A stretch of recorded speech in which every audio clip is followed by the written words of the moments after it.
आज काग तिहार। काग अर्थात् सन्देश प्रवाही प्राणी।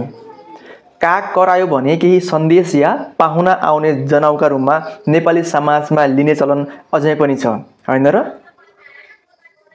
कागलाई विशेष गरी अशुभ सन्देश प्रवाह गर्ने पन्छीका रूपमा लिइन्छ।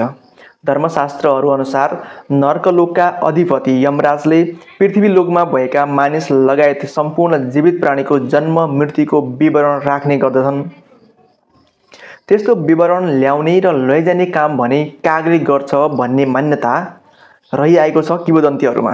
आकाशमार्गबाट छिटो सन्देश ल्याउने र लैजाने भएकाले यमराजले कागलाई आफ्नो दूत नियुक्त गरेको जनश्रुति अहिले पनि रहेको छ। तर काग तिहारमा भने यी सबै नकारात्मक मान्यताहरूलाई बिर्सिएर कागको पूजा गरिन्छ। आजको दिन कागलाई पूजाआजा नगरे र खान नदिए पापको भागी भइन्छ भन्ने धार्मिक मान्यता छ। काग तिहारमा कागलाई घर आँगनमा बोलाई घरमा बनेका खाद्यान्न परिकारहरू खान दिइन्छ। आज काग तिहारकै दिन समुद्र मन्थनका बेला उत्पत्ति भएका आयुर्वेदका प्रवर्तक धन्वन्तरी ऋषिको सम्झनामा धन्वन्तरी दिवस पनि मनाइन्छ।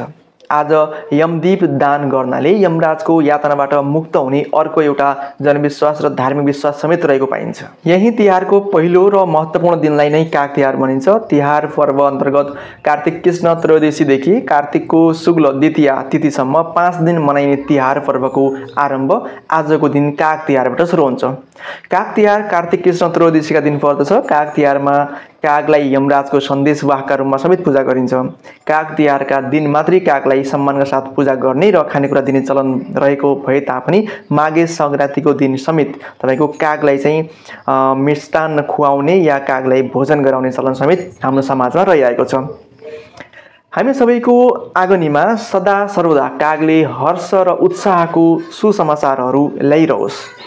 काग तिहारको यहाँहरू सबैजनालाई हार्दिक शुभकामना।